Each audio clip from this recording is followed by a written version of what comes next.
Hello friends, welcome to my channel. आज के इस वीडियो में हम लोग यूपी पीजीटी जीआईसी और आश्रम पद्धति के एग्जाम में हिस्ट्री के जितने भी प्रीवियस ईयर क्वेश्चंस पूछे गए हैं उनको आपके साथ डिस्कस करेंगे। और इसके पहले की वीडियोस में भी हमने यूपी टीजीटी पीजीटी और जीआईसी के एग्जाम में हिस्ट्री के पूछे गए क्वेश्चंस को आपके साथ डिस्कस किया है। अगर अभी तक आपने उन वीडियोस को नहीं देखा है तो उन वीडियोस का लिंक आपको डिस्क्रिप्शन बॉक्स में मिल जाएगा, आप उसे जाके देख सकते हैं। तो बिना देरी किए चलिए आज का ये वीडियो स्टार्ट करते हैं। तो इससे पहले की वीडियो में हमने पीजीटी परीक्षा 2021 के एग्जाम में पूछे गए हिस्ट्री के 30 क्वेश्चंस को आपके साथ डिस्कस कर लिया था। आज के इस वीडियो में हम लोग बाकी के बचे हुए क्वेश्चंस का डिस्कशन करेंगे। तो क्वेश्चन नंबर 31 है, 1857 में किसने कहा कि हिंदुस्तान पर शासन करने की इच्छा मुझ में नहीं है? तो इस क्वेश्चन का सही जवाब हो जाएगा ऑप्शन सी, बहादुर शाह जफर ने। 20 सितंबर 1857 ईस्वी को दिल्ली पर अंग्रेजों का अधिकार हो गया, परंतु इस संघर्ष में जॉन निकोलसन मारा गया था और हडसन ने सम्राट के दो पुत्रों मिर्जा मुगल और मिर्जा ख्वाजा सुल्तान और पोते मिर्जा अबू बकर को दिल्ली के लाल किले के सामने गोली से मार डाला। तब बहादुर शाह जफर ने कहा कि हिंदुस्तान पर शासन करने की इच्छा मुझ में नहीं है। फिर क्वेश्चन नंबर 32, ऋग्वेद में निष्कग्रीव एक प्रकार है। तो इस क्वेश्चन का सही जवाब हो जाएगा ऑप्शन सी, आभूषण का। ऋग्वेद में निष्कग्रीव एक प्रकार का आभूषण है। फिर क्वेश्चन नंबर 33, निम्नलिखित वायसरायों में से किसने भारतीय जनमत को संतुष्ट करने के लिए बंगाल विभाजन को रद्द किया? तो इस क्वेश्चन का सही जवाब हो जाएगा option D, Lord Harding. Lord Harding द्वितीय 1910 ईस्वी से 1916 ईस्वी तक भारत का वायसराय रहा था और लॉर्ड मिंटो द्वितीय के बाद उसे भारत का वायसराय बनाकर भेजा गया था और इसी ने भारतीय जनमत को संतुष्ट करने के लिए बंगाल विभाजन को रद्द करने की घोषणा की थी। फिर question number 34, a week with Gandhi के लेखक कौन है? तो इस क्वेश्चन का सही जवाब हो जाएगा ऑप्शन बी, लुई फिशर।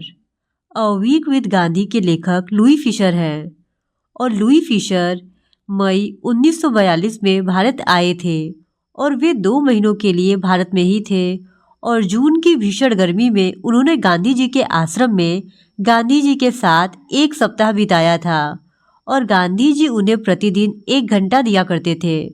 वह गांधी जी के साथ अन्य गतिविधियों जैसे खाने चलने आदि के दौरान भी बात करते रहते थे और फिशर ने महात्मा गांधी के साथ 7 दिन पुस्तक लिखी थी और इस पुस्तक में फिशर ने गांधी जी के आश्रम के जीवन और पसंद नापसंद का बहुत ही मार्मिक तरीके से वर्णन किया है।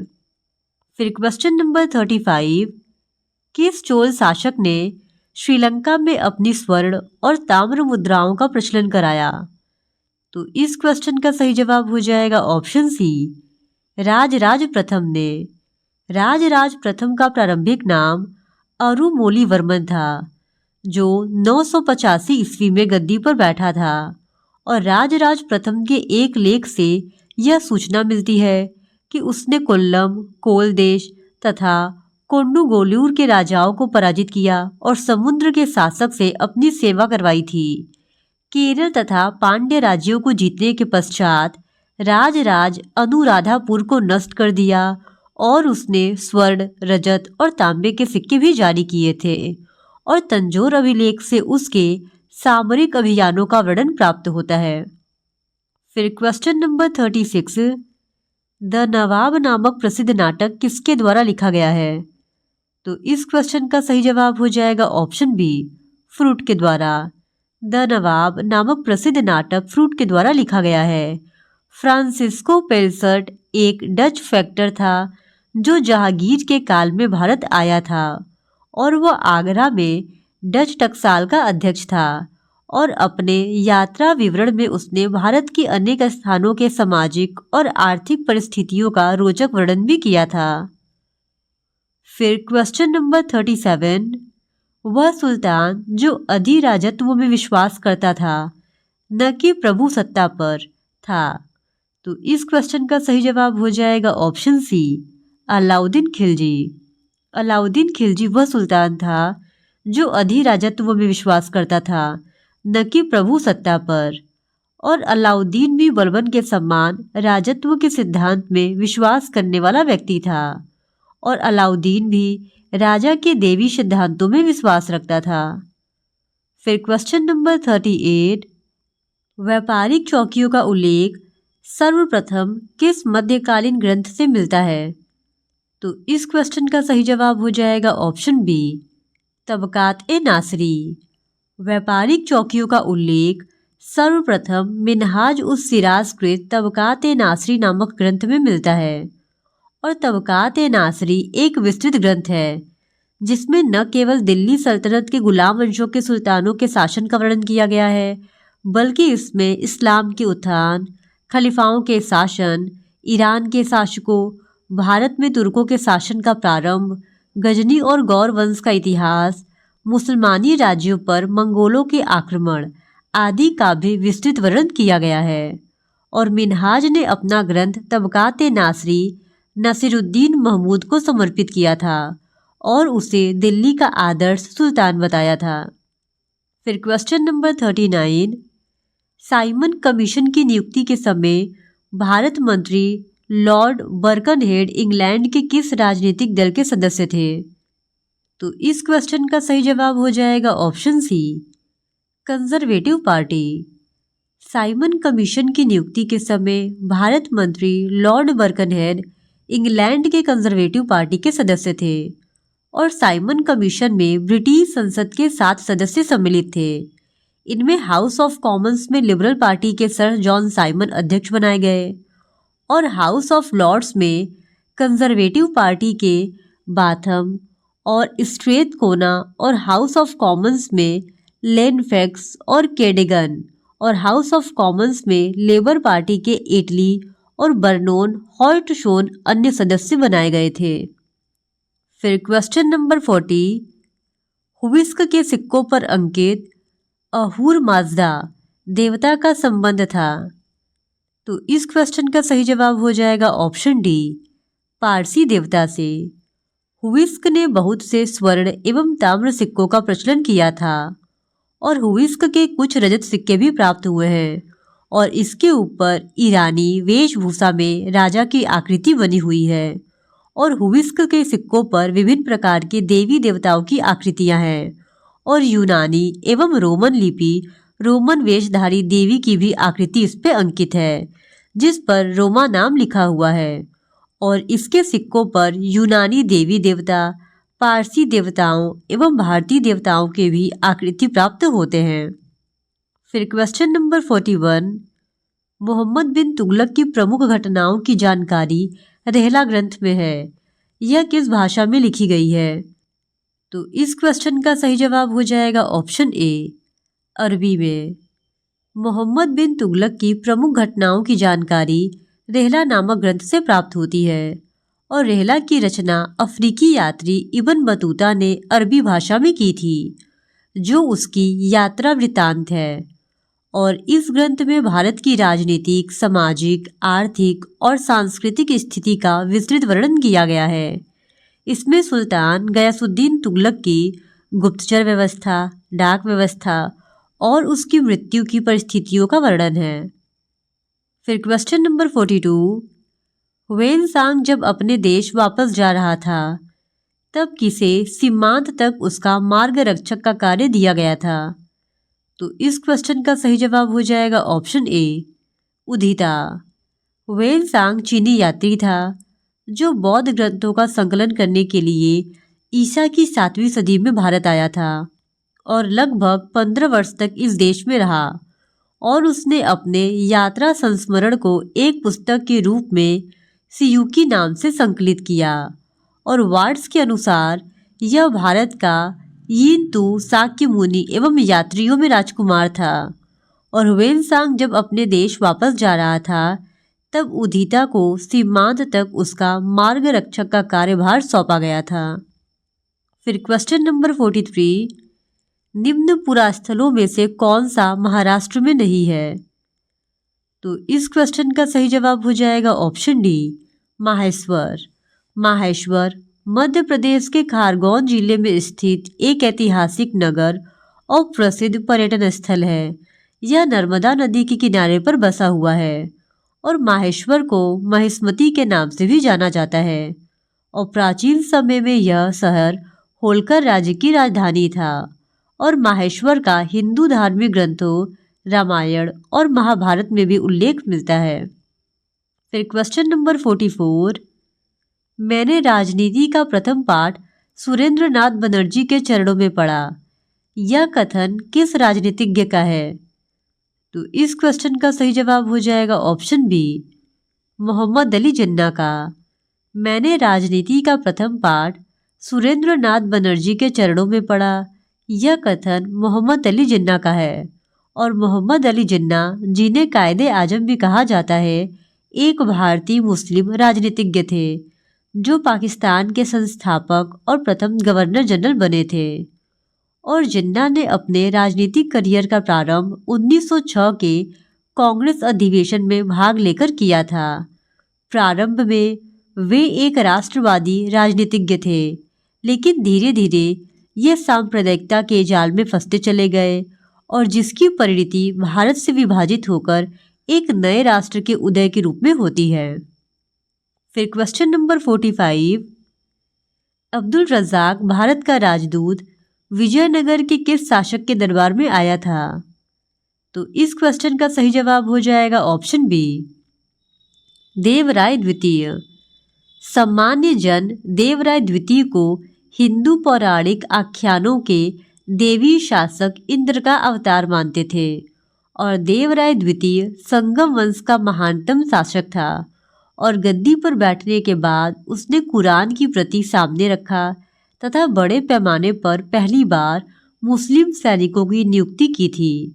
और देवराय द्वितीय के समय में फारस का राजदूत अब्दुल रज़ाक ने विजयनगर की यात्रा की थी और अब्दुल रज़ाक ईरान के शासक मिर्जा शाहरुख के दूत के रूप में भारत में आया था और उसने अपनी यात्रा विवरण में विजयनगर का विस्तृत वर्णन किया है। फिर क्वेश्चन नंबर 46, देवी चंद्रगुप्तम नाटक का लेखक कौन था? तो इस क्वेश्चन का सही जवाब हो जाएगा ऑप्शन सी, विशाखा दत्त। देवी चंद्रगुप्तम विशाखा दत्त की रचना है। फिर क्वेश्चन नंबर 47, शिवाजी के समय स्वतंत्र मराठा राज्य का निम्नलिखित में से कौन विरोध में थे? तो इस क्वेश्चन का सही जवाब हो जाएगा ऑप्शन बी, देशमुख। शिवाजी ने जागीरदारी प्रणाली को समाप्त करके इसे रैयतवाड़ी प्रणाली में बदल दिया और वंशानुगत राजस्व अधिकारियों की स्थिति में परिवर्तन किया, जिन्हें देशमुख, देशपांडे, पाटिल और कुलकर्णी के नाम से जाना जाता है। और शिवाजी के समय स्वतंत्र मराठा राज्य का विरोध देशमुख कर रहे थे। देशमुख और देशपांडे अन्य जिला स्तर के अधिकारी थे जो मामलतदार पर एक नियंत्रण के रूप में कार्य करते थे और उनकी पुष्टि के बिना कोई लेखा स्वीकार नहीं किया जाता था। फिर क्वेश्चन नंबर 48, निम्नलिखित इतिवृत्तों में से किस एक में सुबुक्तगीन से अकबर के शासन के 40वें वर्ष तक का इतिहास है? तो इस क्वेश्चन का सही जवाब है ऑप्शन ए, मुंतखब उत तारीख। मुंतखब उत तारीख अब्दुल कादिर बदायूनी द्वारा लिखित ग्रंथ है और बदायूनी अकबर का समकालीन विद्वान था और इस पुस्तक के 3 भाग हैं। पहले भाग में दिल्ली के सुल्तानों, बाबर और हुमायूं के शासनकाल का वर्णन है और दूसरे भाग में 1595 ईस्वी तक अकबर के शासनकाल का उल्लेख है और मुंतखब उत तारीख के तीसरे भाग में मुसलमानों और संतों का विवरण है। और बदायूनी ने अकबर की सेवा में रहकर महाभारत और रामायण का फारसी में अनुवाद भी किया था। फिर क्वेश्चन नंबर 49, ऋग्वेद में सूर्य देवता को किसका पुत्र माना गया है?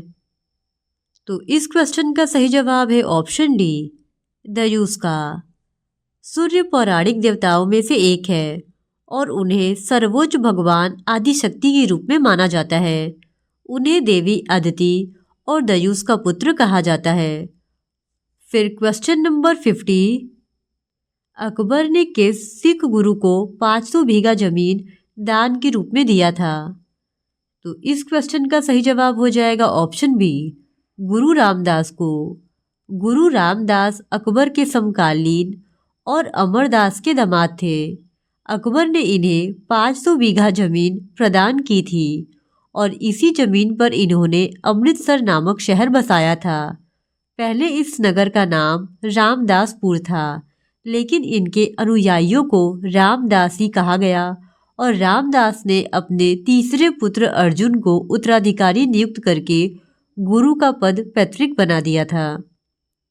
फिर क्वेश्चन नंबर 51, अकबर के शासनकाल में इबादत खाना नामक एक प्रसिद्ध संरचना का निर्माण कहाँ हुआ था? तो इस क्वेश्चन का सही जवाब हो जाएगा ऑप्शन बी, फतेहपुर सिकरी में। 1575 तक अकबर सुन्नी धर्म के बाह्य रूपों को मानता रहा और उसने इस्लाम धर्म के दर्शन को समझने के उद्देश्य से शेख अब्दुल नबी तथा मखदूम उल मुल्क अब्दुल्ला सुल्तानपुरी जैसे उलेमाओं की शिष्यता भी ग्रहण की थी। सिया मत के अनुयायी मुल्ला यज़दी भी उसकी आध्यात्मिक पिपासा को शांत नहीं कर सके। इसलिए 1575 ईस्वी में अकबर ने फतेहपुर सिकरी में एक इबादत खाना का निर्माण करवाया और इसमें हर बृहस्पतिवार को संध्या के समय नियमित रूप से धार्मिक विचार विमर्श हुआ करता था।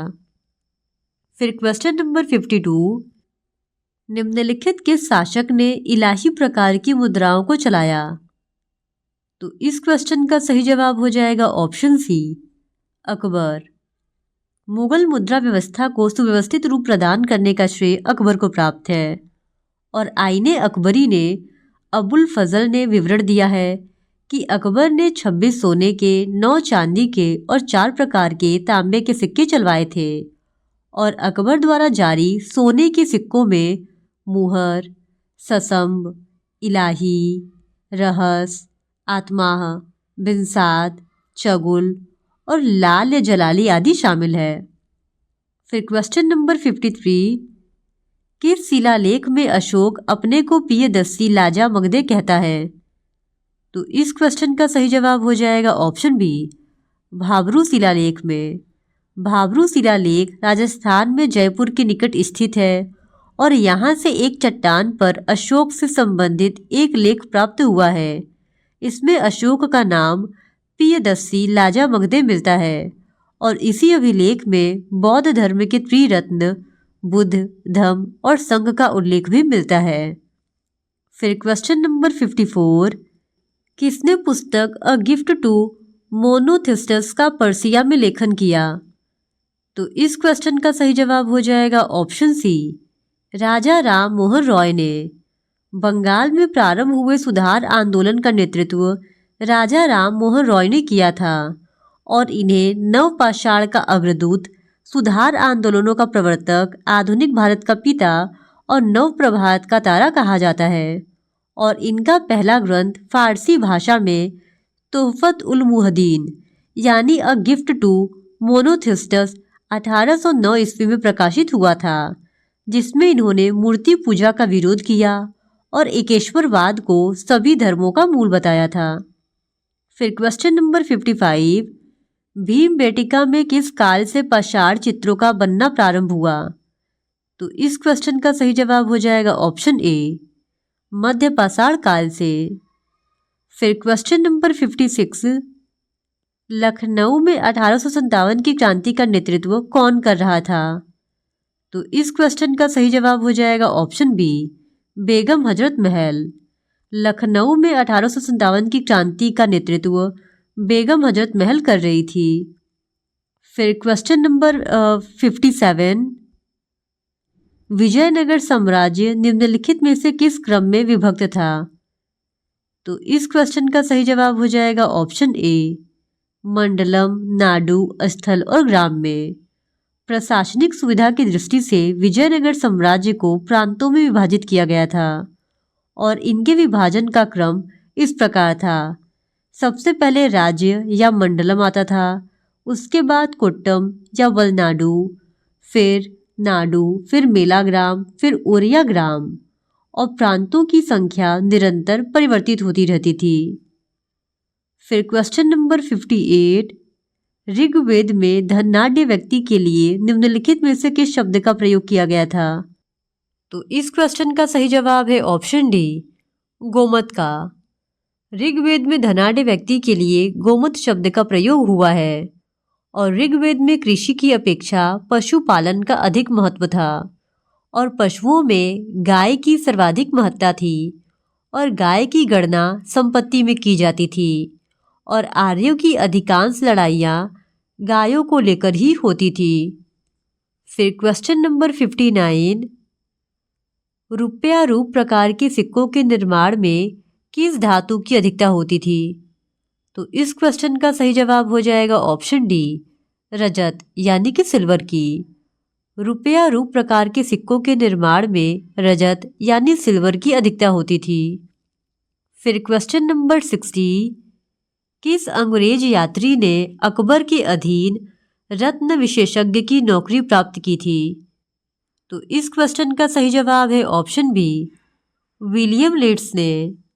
विलियम लिट्स ने अकबर के शासनकाल में रत्न विशेषज्ञ की नौकरी प्राप्त की थी और यह अकबर द्वारा नियुक्त हीरो के सत्यापन के लिए एक प्रसिद्ध अंग्रेजी हीरा विशेषज्ञ था।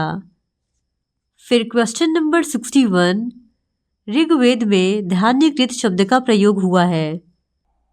तो इस क्वेश्चन का सही जवाब हो जाएगा ऑप्शन ए, ओसाने वाले के लिए। ऋग्वेद में धान्यकृत शब्द का प्रयोग ओसाने वाले के लिए हुआ है और ऋग्वेद में पशुचारण की तुलना में कृषि का स्थान गौण था। ऋग्वेद के कुल 10,462 श्लोकों में से केवल 24 में ही कृषि का उल्लेख है और कृषि में महत्व के 3 शब्द संहिता के मूल भाग में प्राप्त है, उर्दर, धान्य और बपंती। तो इस तरह आज के लिए बस इतना ही। बाकी के बचे हुए क्वेश्चंस का डिस्कशन हम लोग इस वीडियो के नेक्स्ट पार्ट में आपके साथ करेंगे। और अगर आप इसी तरह यूपी टीजीटी, पीजीटी, जीआईसी और आश्रम पद्धति के एग्जाम में पूछे गए हिस्ट्री के प्रीवियस ईयर क्वेश्चंस को देखना चाहते हैं तो please do subscribe to my channel and like this video. Thank you very much.